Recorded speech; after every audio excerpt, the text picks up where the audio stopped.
Okay, hope my screen is visible to all of you. Yes, ma'am. Okay, so next main heading that we gonna like next entirely different topic in organic because we have just done the naming of organic compound. So next thing is fundamental concepts in organic reaction mechanism. Because so far you learned about many inorganic reactions, displacement reactions and inorganic reactions. We have discussed about addition reactions and inorganic reactions.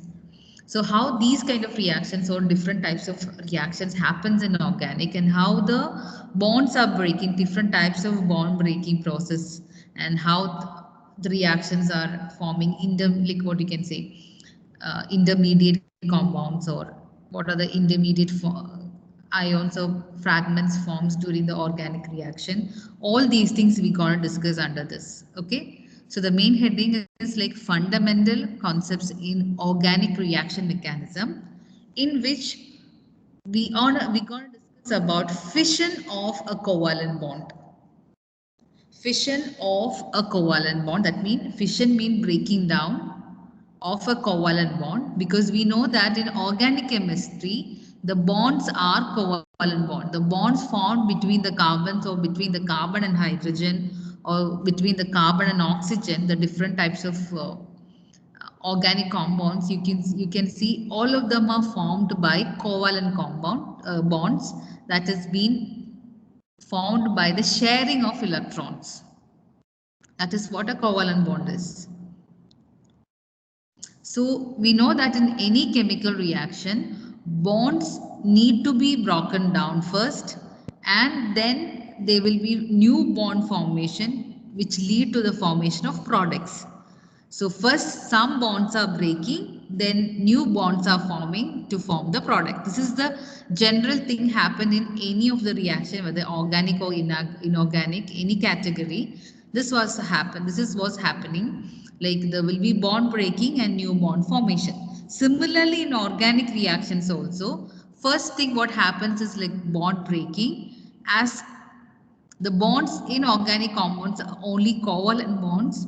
We need to look into how are the different ways in which you can break down the covalent bonds.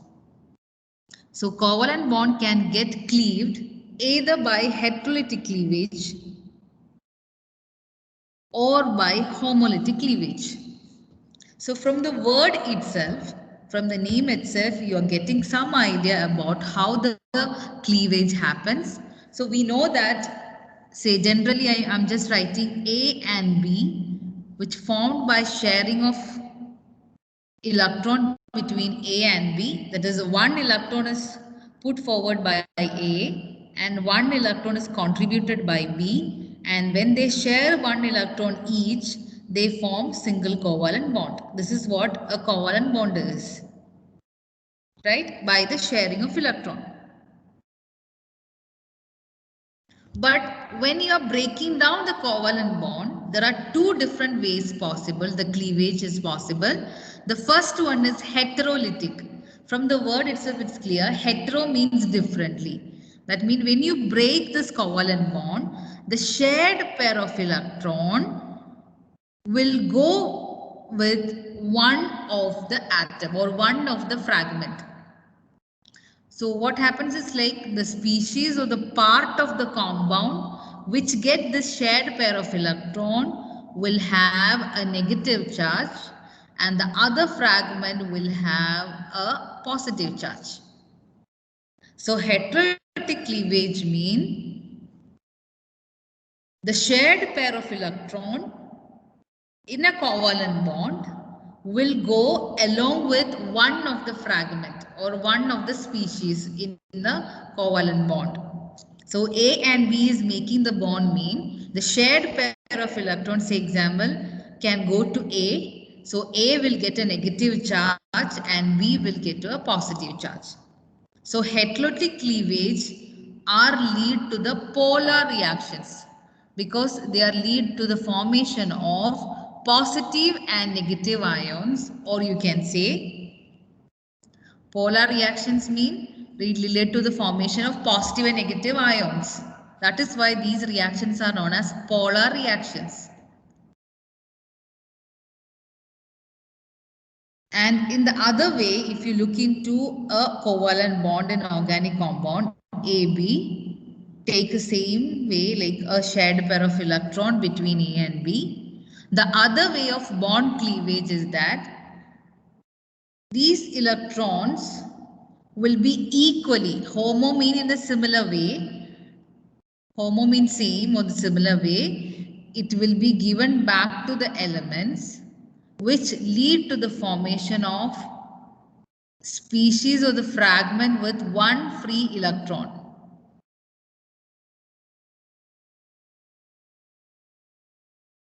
It's not positive charge. You can just write it as, if I write the cross, it look like a positive. So I will just write it as a dot. Okay. So these are known as free radicals.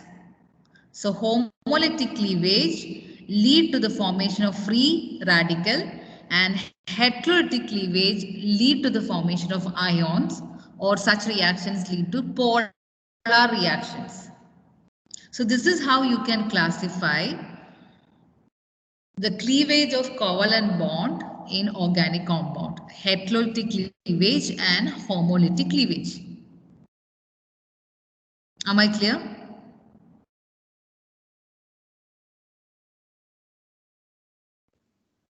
Ma'am, could you tell the definition of homolytic cleavage again?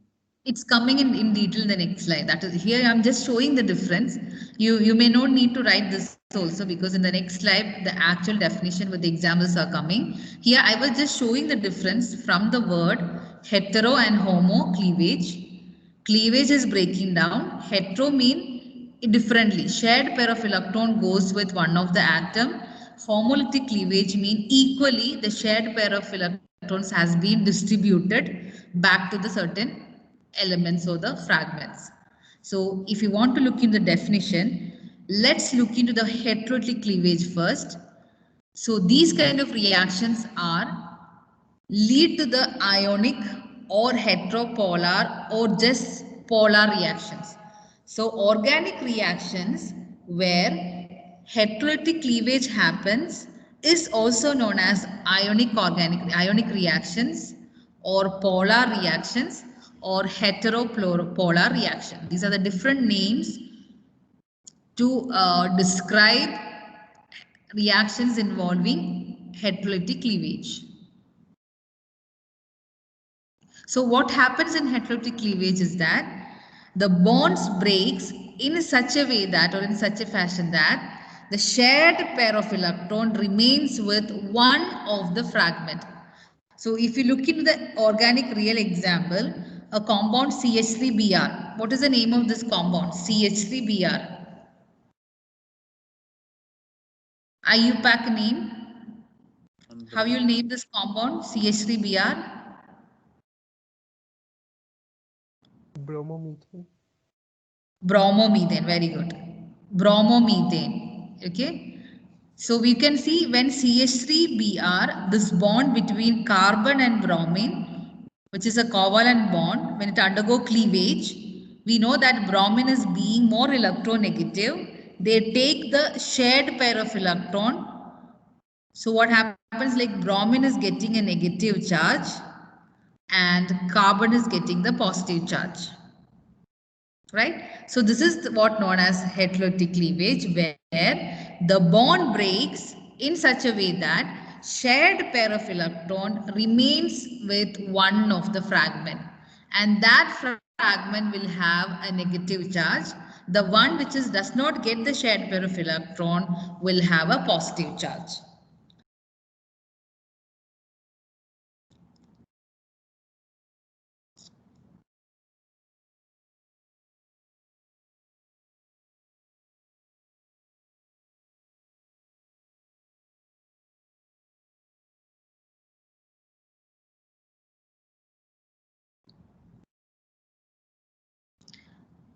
I hope it is clear now how you can explain heterolytic cleavage of organic covalent bonds. One second, can I note it? Sorry?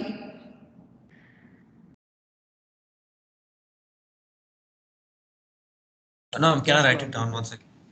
Yeah, please.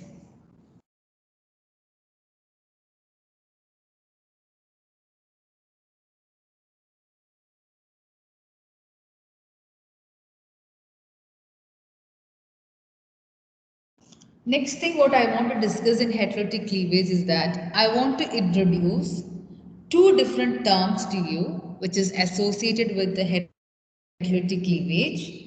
As you look into this example which we have discussed here, bromomethane.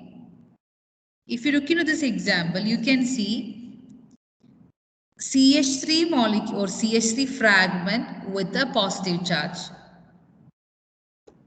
Right?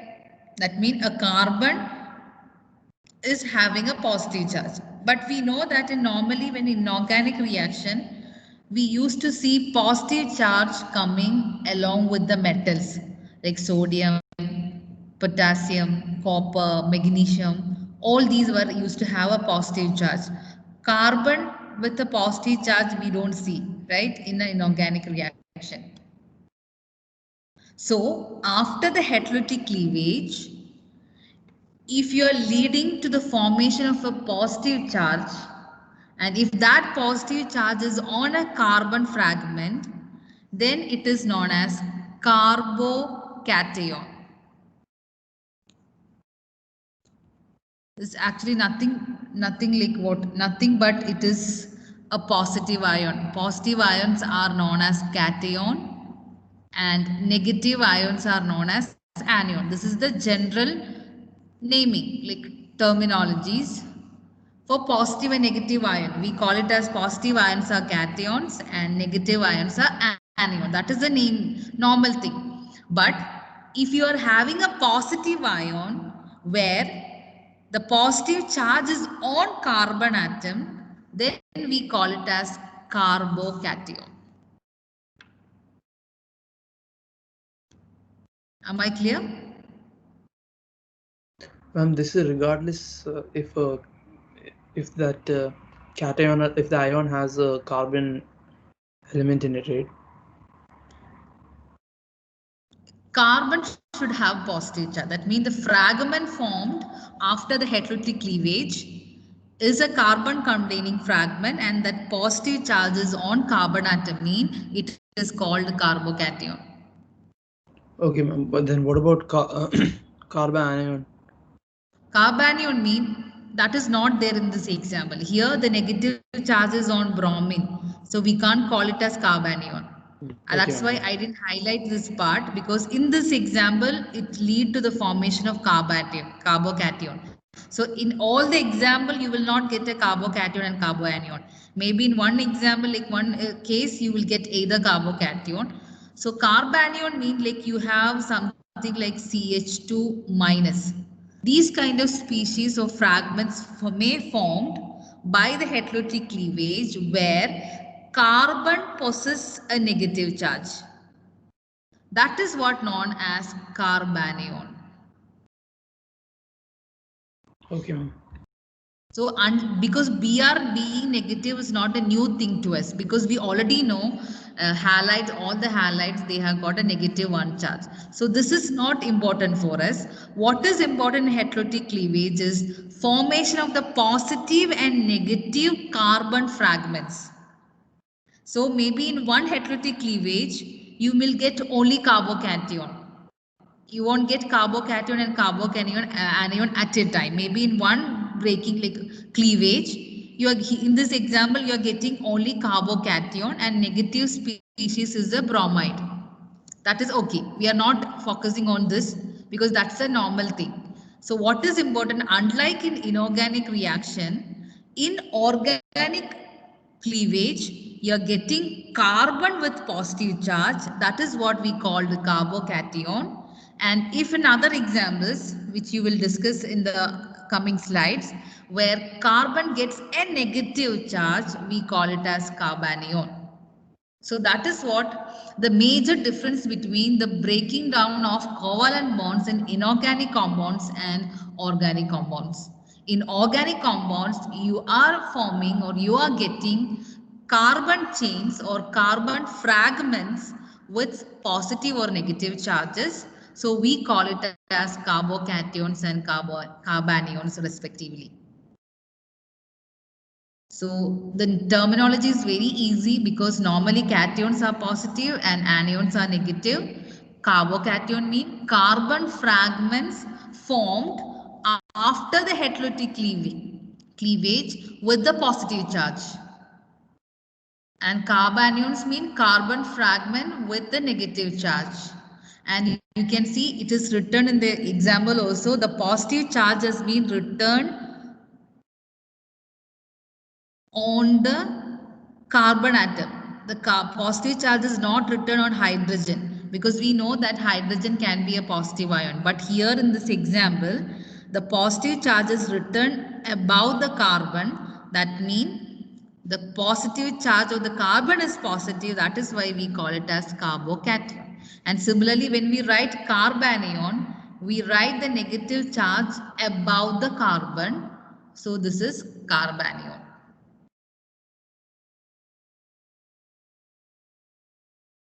Is this terms clear? Carbocation and carbanion we are discussing in detail in the next slides. So if we summarize so far, we are into the cleavage of covalent bond in organic compound. So in organic compound, the covalent bond cleavage can be of two different ways. Heterotic cleavage where you can see the shared pair of electron goes with one of the fragment. And homolytic cleavage is the equal distribution, redistribution of the electron by the homolytic mean breaking down of the covalent bonds.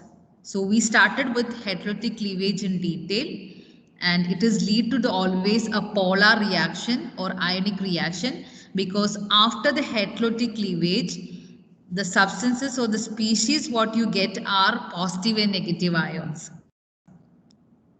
So generally one species will have a positive charge, one species will have a negative charge.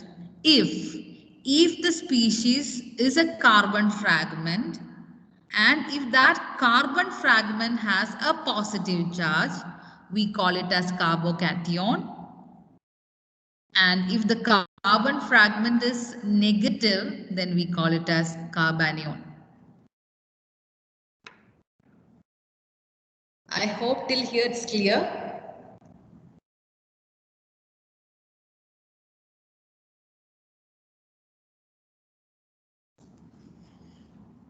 Yes?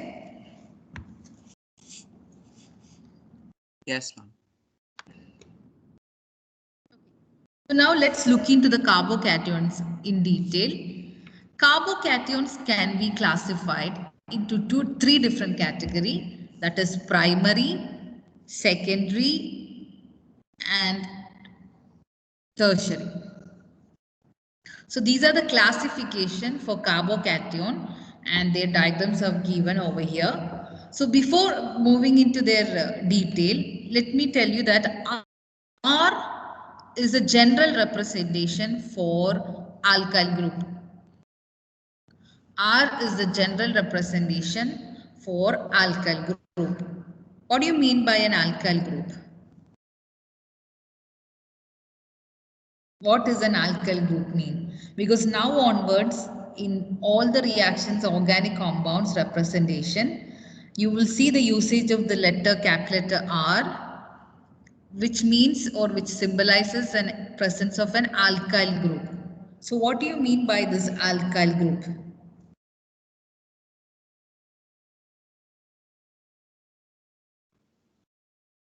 Ma'am, it will have the general form CN H2n minus 1. What is it actually? Alkyl means? Triple bond. Hmm? Ma'am, triple bond. Triple bond is alkyne. That is different. I don't know whether my pronunciation is not clear. Alkyne is carbon triple bond. This is alkyl, K-Y-L. What is it alkyl means? Ma'am, is it a branched carbon? Branched carbon, correct. Then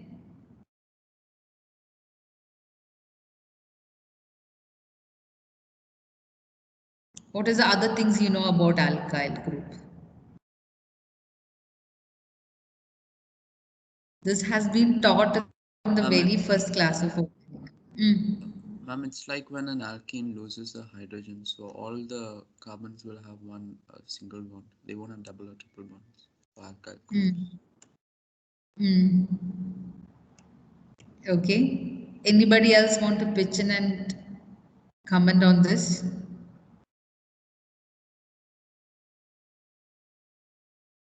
Fadil, what is an alkyl group, Fadil?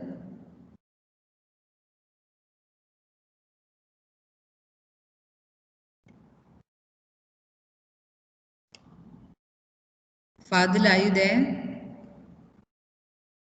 Ma'am, in chat he wrote alkane, but he cleared his doubt by clearing about alkyne. Okay. Anybody else want to comment?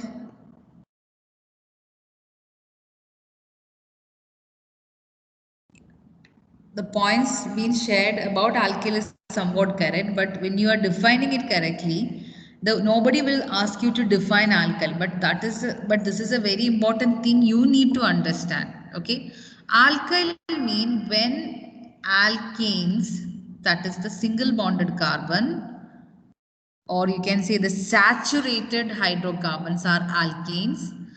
When it comes as branch, when alkanes comes as branch, we call it as alkyl. Methane, when comes as a branch, we call it as methyl. Ethane, when comes as a branch, we call it as ethyl. Like that. Say CH4. So alkyl will have one hydrogen less than alkene, right? Yeah, that is how I explained to you. I still remember how I explained alkyl on the very first name. Alkane and alkyne, the difference is only one hydrogen. CH4 is the simplest alkane, and when this comes as a part of a branch of an organic compound, it is CH3. The difference is one hydrogen less in the formula. C2H6 is ethane, and when it comes as a branch, we write C2H5, or sometime instead of writing C2H5, we write it as CH3CH2, because that is exactly like writing C2H5. Okay, so alkyl group mean they are saturated carbon chains. They will have only single bonds. Alkyl mean it will be single bonded alkane, but when it comes as a branch, one hydrogen has to be removed.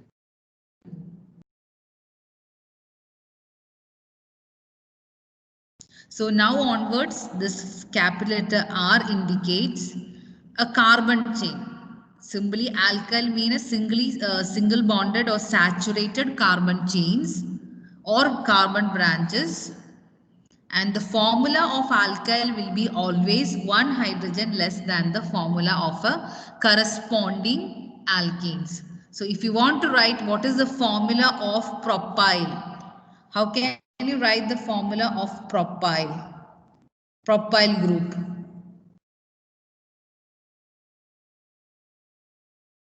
Ma'am, our second period started.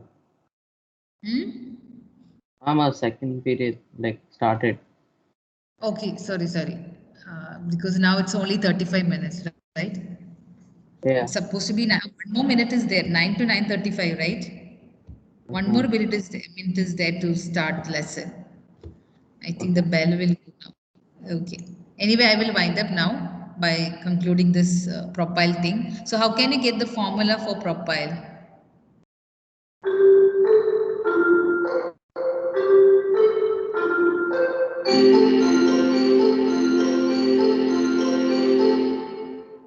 Okay, get propyl. propane It's how you write? C3H7. Yeah, you should know what is the formula for propane. Propane is saturated alkane, which has got formula C3H8. So propyl will be C3H7, which can be written as CH3, CH2, CH2.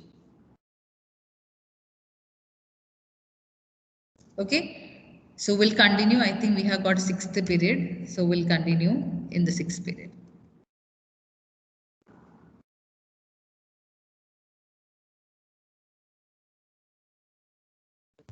Thank you, ma'am. Thank you, ma'am. Thank you, ma'am. Thank you, Thank you, ma'am. ma'am. Thank you, ma'am.